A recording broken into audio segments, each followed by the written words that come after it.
શ્રી કૃષ્ણાય વયમ નુમઃ.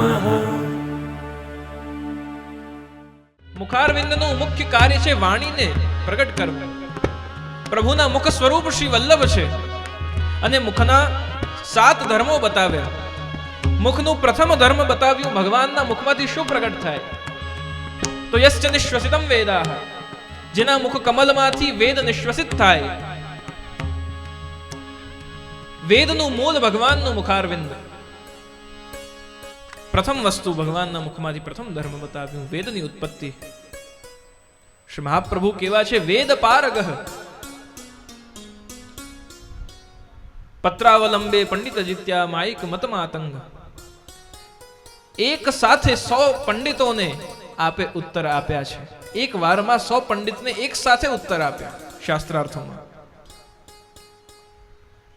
વેદ પારગઃ. શ્રી ગોપાલદાસ વલ્લભ મૂળ પુરુષમાં શ્રી દ્વારકેશજી આગળ આજ્ઞા કરે છે કે કેવી રીતે લક્ષ્મણ ભટ્ટજીને આશ્ચર્ય થવા લાગ્યું કે 4 મહિનામાં શ્રી વલ્લભે ષટશાસ્ત્ર, વેદ, ઉપનિષદ, પુરાણ, ઉપપુરાણ, સંહિતા, વેદાંગ બધું જ કેવલ 4 મહિનામાં સંપૂર્ણ અધ્યયન કરીને અને પાછા ઘરે આવી ગયા. તાત કું અચરજ ભયો યહ કોન રૂપ વિચાર મે. ત્યારે લક્ષ્મણ ભટ્ટજીને વિચાર આવ્યો કે આ કોણ છે બાળકા? 4 મહિનામાં આ બધા જ શાસ્ત્રો. ત્યારે પ્રભુએ સ્વયં સ્વપ્નમાં આવીને આજ્ઞા કરી કે તમે આ ચિંતા આવી બધું કરશો નહીં. હું એ જ છું જે તમારા કુલમાં પ્રગટ થવાનું અમે વચન આપ્યો હતો. એ જ પુરુષોત્તમ દ્વિજ અવતાર કૃષ્ણાનંદ દ્વિજ રૂપ પ્રગટે. એ જ દ્વિજ રૂપમાં પ્રગટ થયા. વેદ પારગઃ. 4 મહિનામાં બધું જ જ્ઞાન પ્રાપ્ત કર્યું. બીજું, પ્રભુના મુખનું સ્વરૂપ. મુખમાંથી કોણ થાય? બ્રાહ્મણોસ્ય મુખમાસી. બ્રાહ્મણનું, વિપ્રનું જન્મ પ્રભુના મુખ કમલમાંથી થયું છે. ત્રીજું બતાવ્યું, સુધા. પ્રભુના મુખથી સુધા પ્રગટ થાય, વાક સુધા. વાણી રૂપ અમૃત. સ્ફુરત કૃષ્ણ પ્રેમામૃત રસ ભરેણાતિ ભરિતા. પ્રેમામૃત, રસામૃત એ મુખમાંથી પ્રગટ થાય. પદ્મપુરાણ વિવિધ પ્રકારના અમૃતોનું વર્ણન કરે છે. સુધા એટલે અમૃત. પ્રભુના મુખમાં કયા કયા અમૃત રહેલા છે? દૃશ્યામૃતમ, રૂપામૃતમ, નામામૃતમ. પ્રભુનું નામ પણ અમૃત રૂપ, પ્રભુનું દર્શન પણ અમૃત રૂપ અને એમની દ્રષ્ટિ પણ અમૃત રૂપ. એટલે સુધા પ્રભુના મુખથી પ્રગટ થાય. ત્રીજો પ્રકાર, ત્રીજો ધર્મ. ચોથું બતાવ્યું, પ્રભુના મુખમાં શું થાય? તો સ્વાદ, રસના, જીવવા. એ મુખ દ્વારા અન્ન ગ્રહણ થાય, એનું સ્વાદ લેવાય. સુંદર યજ્ઞ ભોગતા, યજ્ઞ કરતા, ચતુર્વર્ગ વિશારદ. શ્રી ગુસાઈજી જ્યારે કહે છે યજ્ઞ કરતા કોણ છે, તો યજ્ઞ કરતા ઠાકોરજી સ્વયં. ગોવર્ધન યાગ કર્યું, ગિરિયાગ કર્યું, સમગ્ર વ્રજવાસીઓને યજ્ઞ કરાવ્યો. નંદ બાબા, નંદ, ઉપનંદ, સુનંદ, વૃષભાનુ આદિ બધા જ મુખ્ય જે ગોપના વડાઓ હતા બધાને કન્વિન્સ કર્યા કે કરના હો તો गिरियाग करो, इंद्र का तो कार्य है वर्षा करना, हमारी गायों का संरक्षण हमें छां कौन देता है? श्री गिरिराज देते हैं. યજ્ઞ કરાવ્યું. કેવી રીતે યજ્ઞ કરાવ્યું? તો જે આહુતિ આપવાની હતી એ જ સુંદર સુંદર પકવાન સામગ્રીઓ સિદ્ધ કરીને અને શ્રી ગિરિરાજજીને ભયો ભાત કો કોટ ઓટ ગિરિરાજ છુપાનો. અન્નકૂટની એટલી બધી સામગ્રી સિદ્ધ કરી શ્રી ગિરિરાજજીને ધરી. હવે જ્યારે ધરાવી ત્યારે ધરાવતી વખતે શ્રી ગિરિરાજજી તો હરિદાસ વર્ય છે, દાસ છે ઠાકોરજીને, સેવક છે. સેવક કહે કે પ્રભુ આપ અરોગો નહીં ત્યાં સુધી મારાથી કેવી રીતે લેવાય? અમે તો મહાપ્રસાદ લઈએ.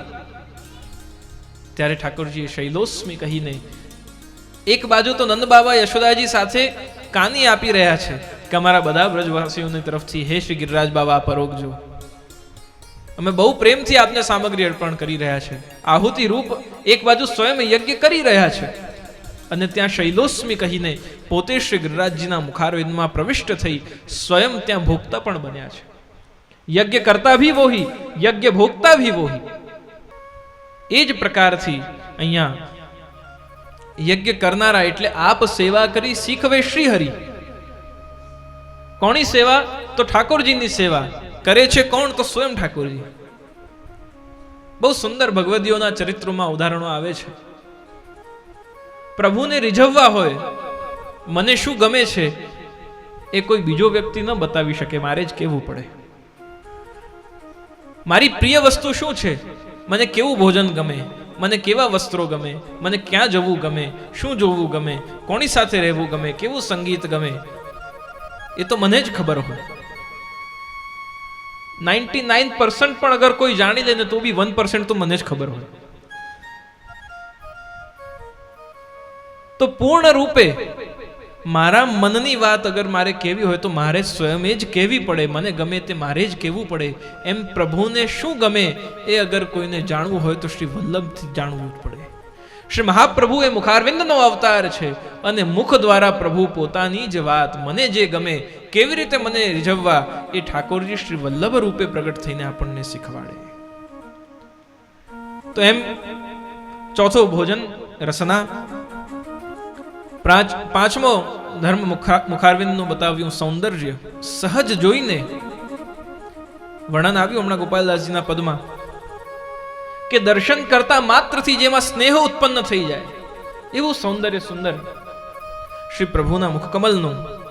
અપ્રાકૃતા અખિલાકલ્પ ભૂષિત સહજ સ્મિત ત્રિલોકી ભૂષણમ ભૂમિ ભાગ્યમ સહજ સુંદર. શ્રી ગોકુલનાથજી સર્વોત્તમજીની ટીકામાં વર્ણન કરે છે અને કહે છે કે આ સહજ સ્મિત જે છે, સહજ સૌંદર્ય જે છે આપનું, એ સૌંદર્ય શું કારણ છે? બહુ જ સુંદર વ્યક્તિ હોય પણ એનું સ્મિત ન હોય તો એ સારું ન લાગે. શ્રી મહાપ્રભુ કેવા છે? સૌંદર્ય તો છે પણ સાથે સહજ સ્મિત પણ સદા કાલ બિરાજે છે. સદા મધુર મુસ્કાન આપની હોય મુખારવિંદ પર. એનું કારણ શું? कुछ तो राज होगा उसका. अगर आप हर घड़ी मुस्कुरा रहे हैं तो कुछ तो राज होगा.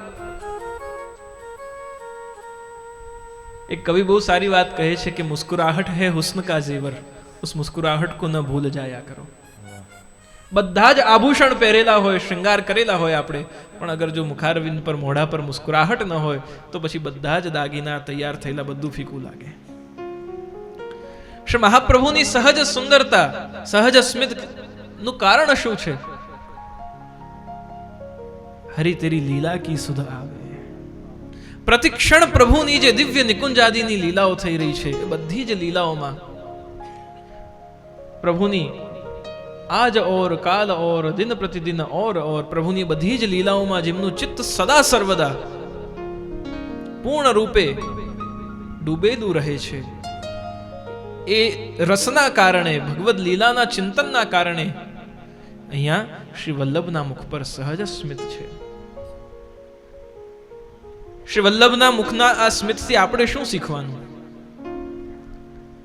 નવરત્ન ગ્રંથમાં શ્રી વલ્લભ કહે, ચિંતા કાપી ન કાર્ય નિવેદિતાત્મભિ કદાપિતિ ભગવાન પુષ્ટિસ્તો ન કરિષ્યતિ લૌકિકમ જગતિમ. સારો સમય હોય, ખરાબ સમય હોય, દુઃખ પણ માંગવાથી આવતો નથી અને સુખ પણ માંગવાથી આવતો નથી. जिसके भाग में जितना सुख लिखा है वो मिलने ही वाला है, जिसके भाग में जितना दुख लिखा है वो मिलने ही वाला है. સુખ વધારવાનો પ્રયાસ કરીએ છીએ તો દુઃખ વધી જાય છે, દુઃખ ઘટાડવાનો પ્રયાસ કરીએ છીએ તો પણ સુખ તો જેટલો મળવાનો હોય એટલો જ મળે છે. આપણું પ્રયત્ન શું રહેવું જોઈએ? એક ભક્તના રૂપે, એક વૈષ્ણવના રૂપે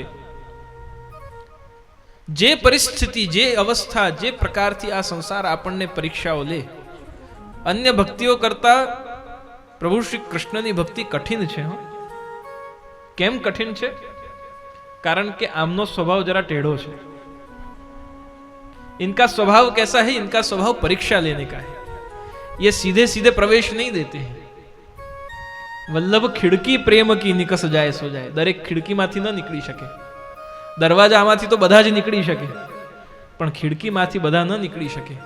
खिड़की में निकळवा माटे आपणे पहेला खिड़कीना मापना थवुं पड़े.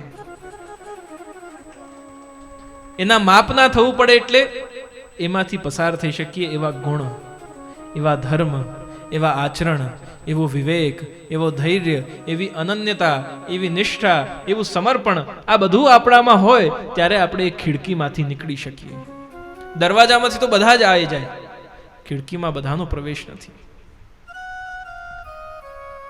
તો આપણો ધર્મ, વૈષ્ણવ ધર્મ શું કહે?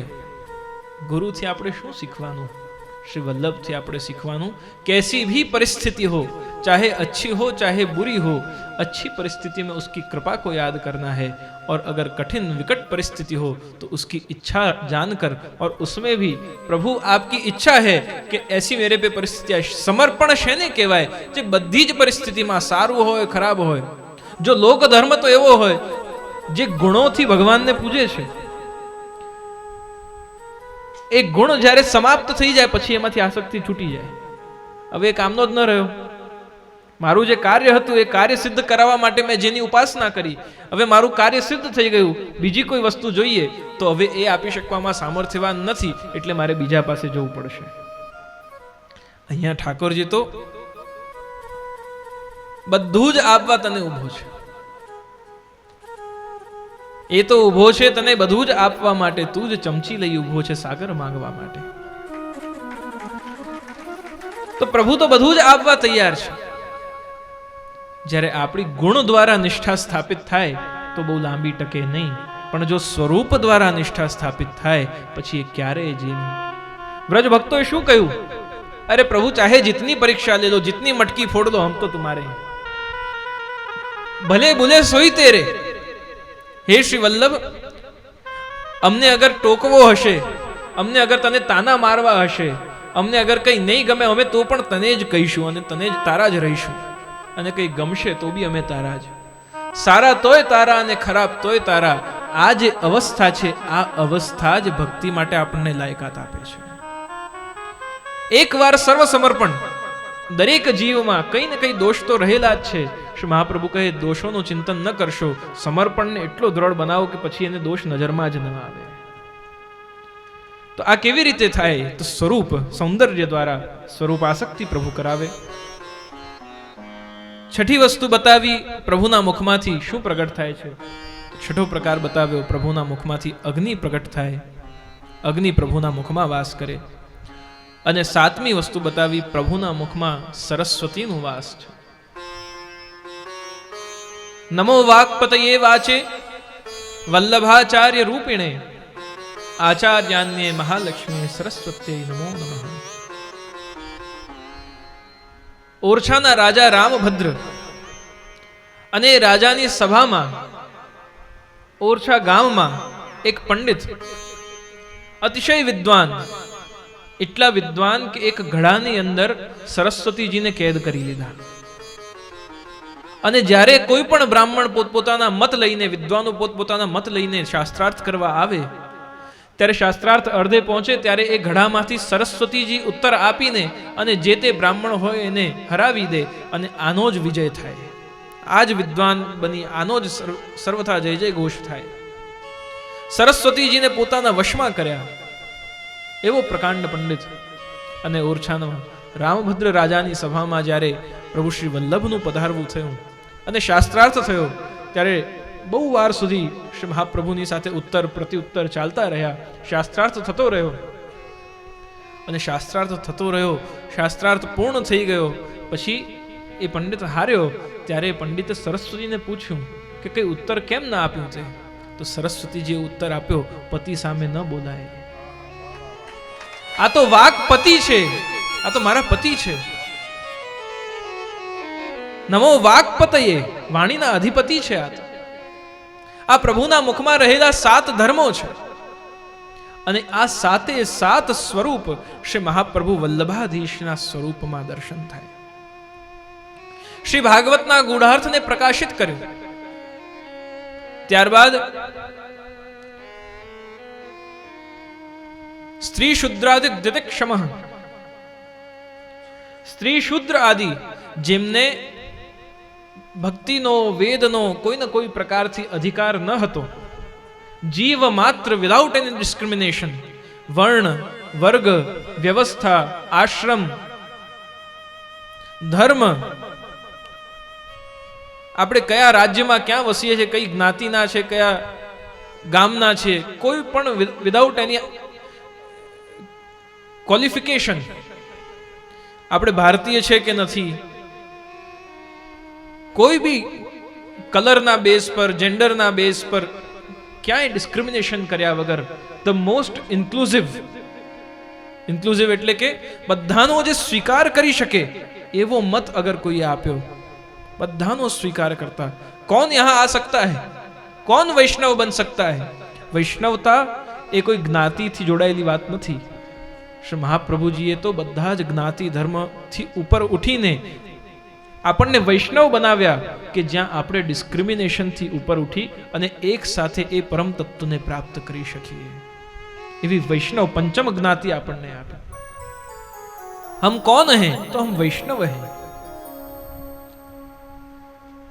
तो विदाउट एनी डिस्क्रिमिनेशन जो श्री कृष्ण से प्रेम करता है, जिसे उसकी भक्ति करनी है, वो प्रत्येक जीव मात्र એટલે મગરને પણ બ્રહ્મ સંબંધ અપાયો છે, અજગરને પણ બ્રહ્મ સંબંધ અપાયો છે.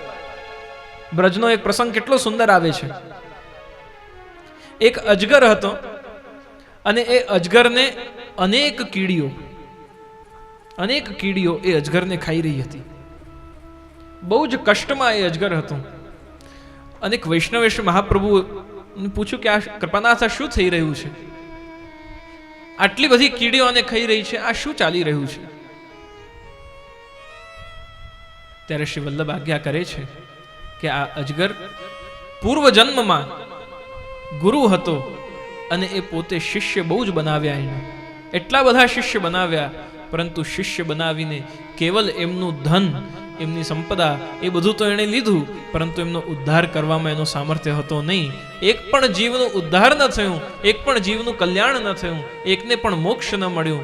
અને આજે એ જ બધા જીવ આ કીડી બન્યા છે અને એ ગુરુ અજગર બન્યો છે.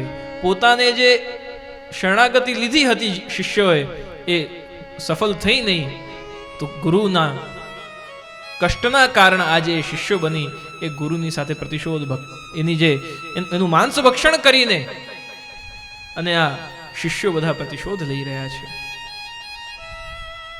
શિષ્યએ કહ્યું વૈષ્ણવે કે કૃપાનાથ આપના વગર તો આ બધાનો ઉદ્ધાર પછી કેવી રીતે થશે? એ બધાનો ઉદ્ધાર જલ છાંટી શ્રી વલ્લભે ત્યાં એ બધા જ જીવોને મુક્તિની પ્રાપ્તિ કરાવી. ગુરુ કોણે બનાવવા એ બહુ જ સાચવીને લેવાનો નિર્ણય છે પ્રિયજનો. ગુરુ એને બનાવવા કે જે ઉદ્ધાર કરવામાં સામર્થ્યવાન હોય, કેવલ વાતો સારી હોય, વિચાર સારા હોય, દસકો ચાલતો હોય, કોઈ સંપ્રદાય પરંપરા ન હોય, કોઈ મૂળ એની ધારા ન હોય, મૂળ કોઈ એનો મંત્ર પરંપરા ન હોય, મૂળ એની દીક્ષા પરંપરા ન હોય, મૂળ એના આરાધ્ય ન હોય, કેવલ પ્રેઝન્ટેશન એન્ડ પેકેજિંગ બહુ સારું હોય, એને ગુરુ ન બનાવતા. ઉદ્ધાર તો જ થઈ શકે જો વૈદિક દિવ્ય સિદ્ધ પરંપરા હોય.